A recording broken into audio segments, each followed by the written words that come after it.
नमस्ते बच्चों। आज हम लोग इस वीडियो में कक्षा 7वीं विषय विज्ञान के बारे में अध्ययन करेंगे। इसके पहले हम लोगों ने वीडियो में देखा था बेटा इसी पाठ का, अर्थात पाठ का नाम है सजीव सृष्टि, अनुकूलन और वर्गीकरण के बारे में। अर्थात यह हम लोग जो है कि तीसरा भाग देखेंगे इस वीडियो के अंतर्गत। इसके पहले हम लोगों ने देखा था कि हिम प्रदेश की वनस्पतियों में किस प्रकार अनुकूलन होता है, वनाच्छादित प्रदेश की वनस्पतियों में किस प्रकार अनुकूलन होता है, इसके अलावा घास युक्त प्रदेश वाले वनस्पतियों में किस प्रकार अनुकूलन होता है।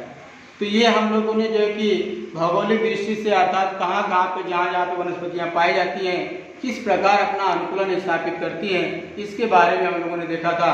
अभी इस वीडियो में हम लोग जो है कि ऐसी वनस्पतियों के बारे में देखेंगे जो अर्थात अपना खाद्य अर्थात भोजन ग्रहण के लिए वनस्पतियों में होने वाला अनुकूलन, अर्थात भोजन के आधार पर वनस्पतियां अपना किस प्रकार अनुकूलन करती हैं, इसके बारे में हम लोग इस वीडियो में देखेंगे। तो मेरे प्यारे बच्चों, आप लोग को मालूम है कि अधिकांशतः वनस्पतियां जो है कि अपना भोजन स्वयं पकाती हैं, अर्थात स्वयं पोषी होती है। क्यों स्वयं पोषी होती है? क्योंकि आप लोग को मालूम होगा उसके अंदर हरित लवक पाया जाता है। अपना जो है कि खुद जमीन से अर्थात जो है कि खनिज लवण और पानी को प्राप्त करती है और सूर्य प्रकाश की उपस्थिति में अपना भोजन तैयार करती है। इस प्रक्रिया को हम लोग प्रकाश संश्लेषण के नाम से जानते हैं। अर्थात जो स्वयं पोषी वनस्पतियां होती हैं इस प्रकार जो है कि अपने भोजन को स्वयं तैयार करती हैं, खुद बनाती हैं। लेकिन कुछ वनस्पतियां ऐसी होती हैं जो अपना भोजन खुद तैयार नहीं करती, अर्थात दूसरों के द्वारा तैयार किए गए भोजन को ग्रहण करती है। ऐसी वनस्पतियों को हम लोग परपोषी वनस्पति के नाम से जानते हैं। जैसे पहला मैंने आपको बताया है अमरबेल। अमरबेल की वनस्पति में अनुकूलन, अर्थात अमरबेल जैसी वनस्पतियां अपना अनुकूलन कैसे स्थापित करती हैं, वो अपना भोजन कैसे ग्रहण करती है। क्योंकि आपको मालूम होगा अमरबेल जैसी वनस्पतियों में पत्तियां नहीं पाई जाती, उसमें जड़ नहीं होती, तो ये अपना भोजन कैसे तैयार करेंगे। आप लोग को ये आकृति को देखिए बेटा ध्यान से। इसमें आपको एक दिखाई दे रहा होगा, यहाँ पे बहुत सारी पत्तियों के बीच में आपको एक पीले कलर की अर्थात धागे जैसी रचना दिखाई दे रही है, और यही धागे जैसी जो रचना है ये अमरबेल है।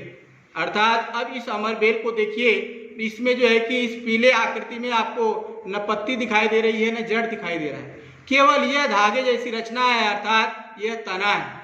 तो ये अमरबेल है। अब इस अमरबेल में ये सारी चीजें आपको मैंने बताया कि भोजन तैयार करने के लिए उसमें हरित लवक चाहिए, जड़ चाहिए, खनिज और पानी को स्थापित करने के लिए, प्राप्त करने के लिए, लेकिन ये सारी चीजें इसके अंदर नहीं पाई जा रही है। तो ये अपना भोजन कैसे प्राप्त करती हैं? अर्थात देखिए यहाँ पे बहुत सारी विशेषताओं को मैंने लिखा है कि अमरबेल जैसी वनस्पति परपोषी होती है, अर्थात यह भोजन अपना खुद नहीं तैयार करती है, दूसरे के द्वारा तैयार किए गए भोजन को ग्रहण करती है, इसीलिए इसको परपोषी वनस्पति के नाम से जानते हैं। दूसरा है अमरबेल वनस्पति का तना पीला तंतुमय जाल सा होता है। जो मैंने आपको दिखाया कि उसका जो तना है एकदम पीले कलर का दिखाई दे रहा है, धागे जैसी रचना है, अर्थात तंतुमय होता है, वह अमरबेल है। अर्थात वह उसका क्या है, तना होता है। और अमरबेल में पत्तियां नहीं होती है, इसलिए अपना भोजन स्वयं नहीं बना सकते। उनके अंदर पत्तियां नहीं पाई जाती हैं। अगर उनके अंदर पत्तियां होती, हरे कलर की पत्तियां होती, तो उसमें हरित लवक होता है, और अगर हरित लवक होता तो ऐसी वनस्पतियां अपना भोजन तैयार करती खुद, लेकिन उसमें ये सारी चीजें नहीं पाई जाती हैं, इसीलिए यह अपना भोजन खुद तैयार नहीं करती है। अगला है अमरबेल में अवशोषक जड़ें पाई जाती हैं, अर्थात अवशोषक अर्थात चूसक जड़ें पाई जाती हैं, और ये जड़ों का उपयोग, ये जड़ें आधारक वनस्पति की रस वाहिनी तथा जल वाहिनी में तक जाकर भोजन ग्रहण करती हैं। मेरे प्यारे बच्चों, मैंने आपको बताया था कि वनस्पतियों में दो प्रकार की वाहिनियां पाई जाती हैं, एक रस वाहिनी और एक जल वाहिनी। रस वाहिनी और जल वाहिनी ये दोनों प्रकार की जो वाहिनियां हैं केवल वनस्पतियों में पाई जाती हैं। अब इन दोनों का अलग अलग काम है। रस वाहिनी का काम है, आपको मालूम होगा कि जो खनिज लवण अर्थात जो आप लोगों ने देख रहा है कि जड़ें जो है जमीन से पानी और जो है कि खनिज लवण को अवशोषित करती है और उनको पत्तियों तक लेके जाती है। और वो पत्तियों तक ले जाने वाली जो वाहिनियां होती है रस वाहिनी होती है। कौन सी वाहिनी होती है? रस वाहिनियां होती हैं। और वही जो है कि पत्तियों में जो तैयार हुआ खाद्य पदार्थ जो होता है वो पूरे जाड़ों तक अर्थात वनस्पति के प्रत्येक भागों तक पहुंचाती है और रस वाहिनी। तो रस वाहिनी और जल वाहिनी ये दो प्रकार की वाहिनियां हैं। अर्थात तैयार किए गए खाद्य पदार्थ को रस वाहिनियां जो है कि प्रत्येक भागों तक पहुंचाती है और विभिन्न भागों अर्थात जो है कि जमीन से खनिज लवण और पानी को पत्तियों तक पहुंचाने के लिए जल वाहिनियां काम करती है। तो इस प्रकार जो है कि दो वाहिनियां होती हैं वनस्पतियों में। तो इन्हीं दोनों दो वाहिनियों के अंदर आपको मालूम होगा इस अमर बेल की चूसक जड़ें वहां तक प्रवेश करती हैं और वहां से अपने खाद्य पदार्थ को अवशोषित करती है, जिसके माध्यम से उसका जीवनो अर्थात जो है कि खाने पीने की प्रक्रिया अर्थात उसकी चलती रहती है। अर्थात इस प्रकार यह अमर बेल की वनस्पति अपना जो है कि अनुकूलन स्थापित करती है अर्थात अपने भोजन को प्राप्त करती है अर्थात जीवित रहती है।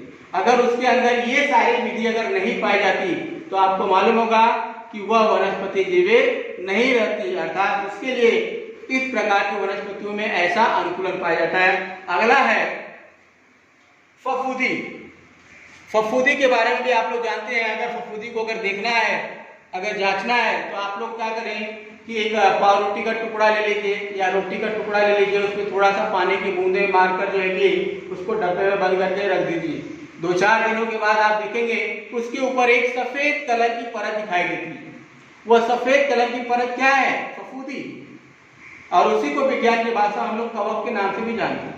अब उसको अगर आपको देखना है तो उसको मालूम है एक चिटकी लेकर जो है कि कांच की स्लाइड पे रखकर अगर हम उसको सूक्ष्मदर्शी में देखेंगे तो आपको इस प्रकार रचना दिखाई देती है। इस प्रकार जो है कि आपको फफूंदी की रचना आपको दिखाई देगी। ये फफूंदी की रचना है अर्थात इसमें जो है कि जड़ नहीं होती है लेकिन जड़ जैसे तंतु पाए जाते हैं और यही तंतु क्या करते हैं खाद्य पदार्थों में प्रवेश करके और वहां से पोषक पदार्थों को अवशोषित करते हैं। तो ये जो है कि हमारी कवक की आकृति है अर्थात फफूंदी है। तो इसकी बहुत सारी विशेषताएं हैं। यहाँ पे मैंने लिखा है कि फफूंदी में पर्ण हरित नहीं होता है जिससे ये प्रकाश संश्लेषण की क्रिया नहीं करती है। ठीक वैसे ही जैसे आप लोगों ने अमरबेल देखा था कि वैसे ही फफूंदी भी है, इसमें भी हरित लवक अर्थात नहीं पाया जाता है। और जब हरित लवक नहीं होगा तो इसका भोजन कैसे तैयार होगा? इसके लिए ये वनस्पतियां जो है कि परपोषी होती है अर्थात दूसरों के द्वारा तैयार किए गए खाद्य पदार्थ को अवशोषित करती है। इसके अलावा ये वनस्पति परपोषी होती है। फफूंदी जैसी वनस्पतियां भोजन को ग्रहण करने के लिए जड़ों जैसे तंतु पाए जाते हैं, जो मैंने आपको दिखाया कि इसमें जो है कि जड़ जैसा तंतु होता है, जड़ नहीं होता है।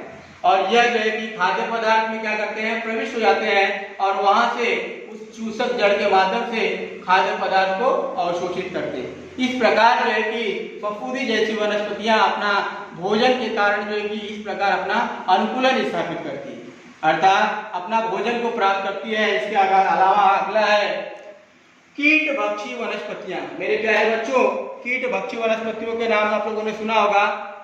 बहुत सारी वनस्पतियां हैं जैसे ड्रासेरा है, घटपर्णी है। ये सब जो वनस्पतियां आप लोगों को मालूम होगा कि कीट भक्षी वनस्पतियां होती हैं।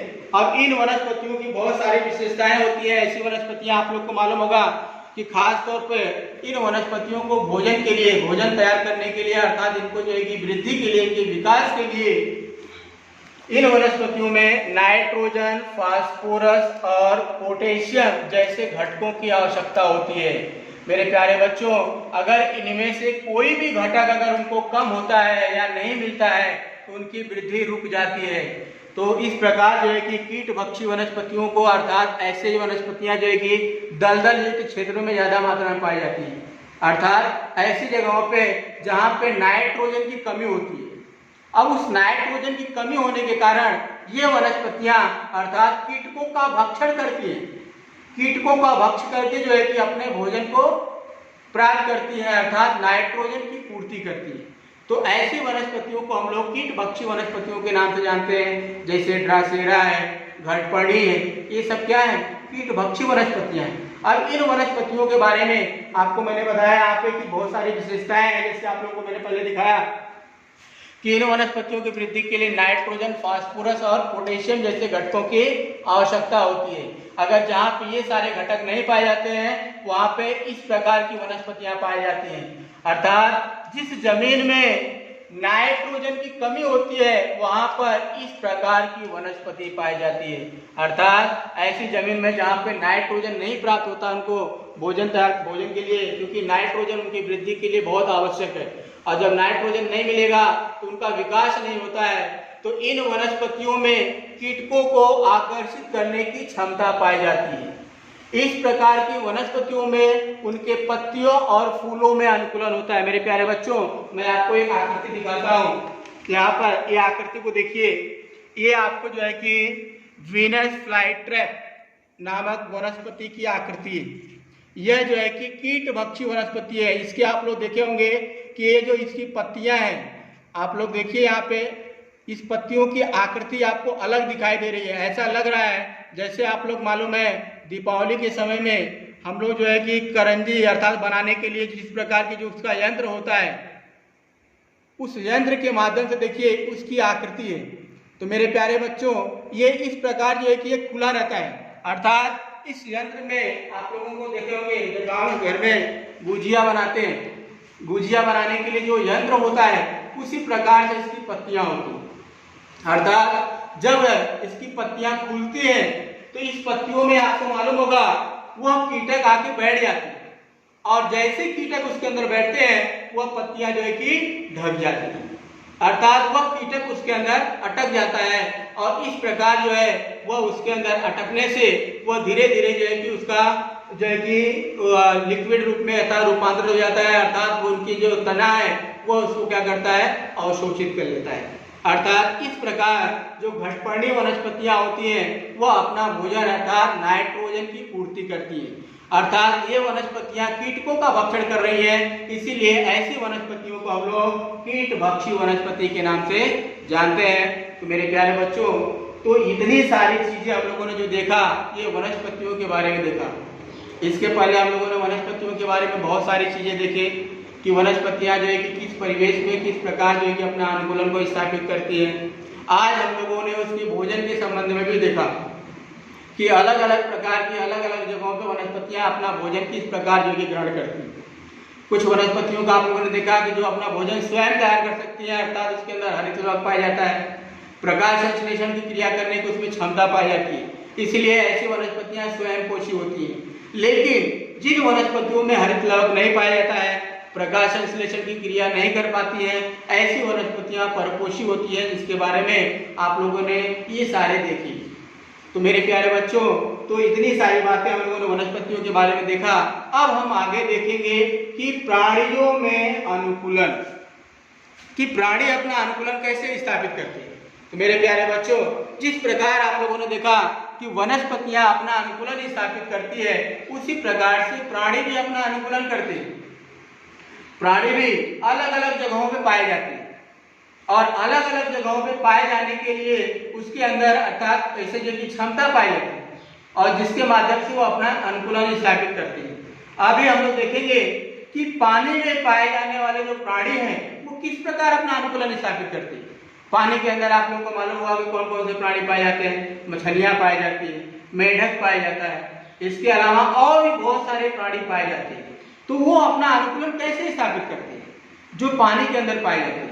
तो मेरे प्यारे बच्चों, पानी के अंदर पाए जाने वाले प्राणियों की कुछ विशेषताएं, वह विशेषताएं जिस प्राणी के अंदर पाई जाती है वह पानी में जीवित रह सकता है। अगर उसके अंदर ये सारी बातें नहीं है तो वह पानी में जीवित नहीं रह सकता है। तो जैसे मैंने आपको कुछ पॉइंट दिए हैं, जैसे यहाँ पर देखिए कि जमीन पर पाए जाने वाले और पानी में पाए जाने वाले प्राणियों में अंतर दिखाई देता है। आपको मालूम होगा जो जमीन पे पाए जाते हैं और जो पानी में पाए जाने वाले, दोनों आपको अलग अलग दिखाई देंगे, एक जैसे नहीं रहेंगे। अर्थात यह उनके अनुकूलन के आधार पे, अगर वह पानी के अंदर अनुकूलन स्थापित कर लेते हैं इसलिए पानी में रहते हैं, और जो जमीन पे स्थापित करते हैं वो जमीन पे रहते हैं। तो पानी में जो रहने वाले जो प्राणी हैं पानी में पाए जाने वाले प्राणियों के शरीर पर शल्क तथा शरीर पर तैरने के लिए पर होते हैं।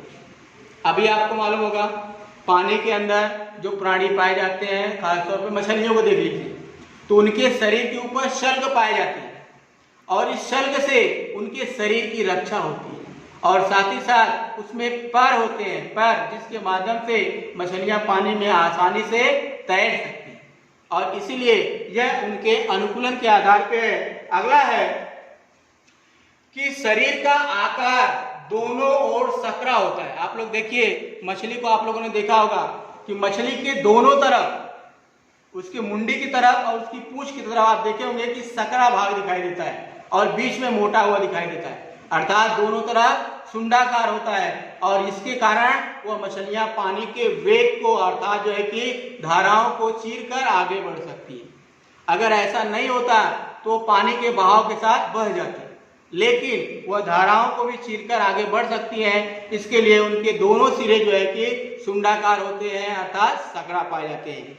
अगला आप लोग देखिए, श्वसन के लिए नाक की जगह पे गलफड़े पाए जाते हैं। मछली में आप लोगों ने देखा होगा कि वह श्वसन के लिए उसमें गलफड़े होते हैं, क्योंकि गलफड़े में सिर्फ अगर आपको देखिए तो गलफड़े जो पानी में पाए जाने वाले जो मछलियां हैं उसी के अंदर होता है, क्योंकि जो जमीन पे पाए जाने वाले प्राणी होते हैं उनको श्वसन करने के लिए फेफड़े की जरूरत पड़ती है, वो फेफड़े से अपना श्वसन करते हैं, लेकिन जो पानी में पाए जाने वाले प्राणी हैं वो गलफड़े से श्वसन करते हैं, इसलिए मछलियों में गलफड़े पाए जाते हैं। अगला है, पलकें पारदर्शी होती हैं। पारदर्शी होने से मेरे प्यारे बच्चों उनको जो है कि उसके ऊपर पानी का, रेत का या और भी किसी भी पदार्थ का किसी प्रकार का उसके ऊपर आघात नहीं होता है, नुकसान नहीं होता है और बाहर की चीजें उनको आसानी से दिखाई पड़ती हैं और इसीलिए उनकी आंखें कैसी होती हैं, पलकें पारदर्शी होती हैं। और लास्ट है, इन प्राणियों के शरीर के अंदर हवा की थैली पाई जाती है, जिसके कारण ये प्राणी जो है कि हल्के होते हैं और पानी में आसानी से तैर सकते हैं। तो ये सारे गुण पानी के अंदर पाए जाने वाले प्राणियों के अंदर पाया जाता है, इसीलिए ये प्राणी जो है पानी पे जीवित रह सकते हैं। आप लोगों ने मेढक को देखा होगा बेटो, मेढक जो होता है पानी और जमीन दोनों जगहों पे पाया जाता है, क्योंकि वो जो है कि दोनों जगहों पे अनुकूलन कर सकता है और इसीलिए मेढक को हम लोग उभयचर प्राणी के नाम से जानते हैं, अर्थात वो पानी में भी जीवित रह सकता है और जमीन पे भी जीवित रह सकता है। अभी आपको मालूम होगा जब मेढक पानी में रहता है तो वह मालूम है उसकी शरीर की जो चमड़ी है उन चमड़ियों के माध्यम से अपनी श्वसन क्रिया को करता है, अर्थात वह ऑक्सीजन जो पानी के अंदर घुली होती है उसके चमड़ी में प्रवेश कर जाती है और वह आसानी से जो है कि पानी में जीवित रह सकता है। लेकिन जब मेढक यही जब जमीन पे आता है तो फेफड़े के माध्यम से श्वसन क्रिया करता है, अर्थात आप लोग देखे होंगे उसके बारीक बारीक जो है कि नासा छिद्र पाए जाते हैं और उस नासा छिद्र के माध्यम से वह श्वसन क्रिया करता है, अर्थात उसके अंदर फेफड़े पाए जाते हैं और जिससे वह पानी और जमीन दोनों जगहों पे रहता है। इसीलिए मेढक को हम लोग उभयचर प्राणी के नाम से भी जानते हैं। तो मेरे प्यारे बच्चों ये सब प्राणियों के बारे में था। इसके अलावा अभी आपको मालूम होगा कि पानी के अंदर बहुत सारे प्राणी पाए जाते हैं, जैसे मेढक है, बतख है। मेढक और बतख को भी आप लोगों ने देखा होगा कि यह पानी के अंदर कैसे जीवित रह लेती है, अर्थात इनके मेढक को आप लोगों ने देखा होगा और बतख, इन दोनों के पैरों की उंगलियों का अगर आप निरीक्षण कीजिए तो उनकी पैरों की उंगलियां जो है कि आप लोग देखेंगे कि एकदम पर्दे जैसी दिखाई पड़ती है। अभी आपको मैं एक चित्र दिखा रहा हूं यहाँ पे, यहाँ पर देखिए आप लोग, ये आपको बतख है। अब इस बतख के देखिए इसके पैर को, इसके पैर की उंगलियां एक झिल्ली से जो है कि जुड़ी हुई है। अब इस झिल्ली से जुड़े होने के कारण जो है इसके बहुत सारे फायदे हैं और यही कंडीशन मेढक का भी होता है, उसकी भी पैर की उंगलियां इसी तरह से जो है कि जुड़ी होती है।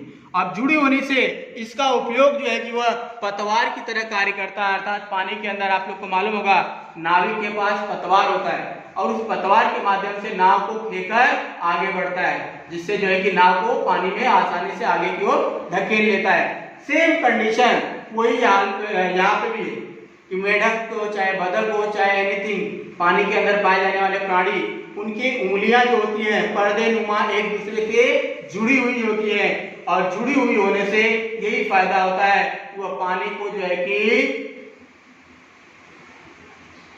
तार कर जो है कि वो आगे बढ़ती है, अर्थात जिस तरह से पतवार कार्य करता है, अर्थात जिस तरह से पतवार नाव जो है कि खेव कर आगे ले जाता है, उसी प्रकार से इनके पैरों का उपयोग पानी को पीछे ढकेलने के लिए करते हैं। इसके अलावा बतख वगैरह में आप लोगों ने देखा होगा कि यह पानी के अंदर, इसके अलावा जो है कि बहुत सारी जो है कि मुर्गियां पाई जाती हैं पानी के अंदर। अब ये पानी के अंदर जब रहते हैं तो भी इनके जो है कि पर गीले नहीं होते, अर्थात इनके पंख जो है गीले आपको नहीं दिखाई देते। क्यों नहीं दिखाई देते? क्योंकि इनके ऊपर जो है कि मोम जैसा पदार्थ पाया जाता है, और इस मोम जैसे पदार्थ के कारण ये जो है कि प्राणी पानी के अंदर भी रह सकते हैं, अर्थात जब पानी के बाहर आते हैं तो वह पानी जो है कि उनके पैरों में चिपकता नहीं है, जिसके कारण वह आसानी से जो है कि उनके पर जो है कि पंख सूखे रहते हैं, और इसीलिए वह पानी में आसानी से तैर सकते हैं। और इस तरह से पानी में पाए जाने वाले बहुत सारे प्राणी अपना अनुकूलन स्थापित करते हैं, अर्थात जिस तरह से उनका परिवेश होता है उस प्रकार जो है उनका जो है कि अनुकूलन होता है। तो मैंने आपको यहाँ पे एक प्रश्न दिया था कि सोचिए, मेढक तथा बत्तख के पैरों की उंगलियां पर्दे की तरह क्यों होती हैं? मैंने अभी उसका जो है कि उत्तर भी बताया कि पर्दे की तरह क्यों होती है, एक दूसरे से जुड़ी। इनका जुड़े होने का यही कारण कि वह पानी को आसानी से खींच सकती है, जिस तरह से नाविक जो है कि पतवार के माध्यम से नाव को आगे ढकेलता है, और उसी प्रकार से पैरों का उपयोग करके आसानी से यह पानी में तैर सकती है, चाहे मेढक हो चाहे बत्तख हो। इसलिए इनकी उंगलियां एक दूसरे से पर्दे से जुड़ी हुई होती हैं। तो मेरे प्यारे बच्चों, इस वीडियो में हम लोगों ने इतनी सारी चीजें देखी, इन सारी चीजों को अच्छी तरह से आप जो है कि उसको याद कीजिए, बार बार वीडियो को देखिए, उसको कंठस्थ कीजिए। कंठस्थ करने के बाद इसको जो है कि गृह कार्य की कॉपी में यहाँ पे मैंने आपको होमवर्क दिया है कि अमरवेल, फफूंदी तथा कीट भक्षी वनस्पतियों की विशेषताएं गृह कार्य की कॉपी में लिख कर याद करो। तो ये सारे मेरे प्यारे बच्चों जो आपको होमवर्क दिया गया है, इसको समय समय पर कीजिए, बार बार वीडियो को देखिए, वीडियो को लाइक कीजिए, फॉरवर्ड कीजिए, जिससे मालूम है सबके पास वीडियो पहुंचे और सभी लोग जो है इसका फायदा उठाएं। और आगे के लिए इस वीडियो को मैं यहीं पे समाप्त करता हूँ। धन्यवाद।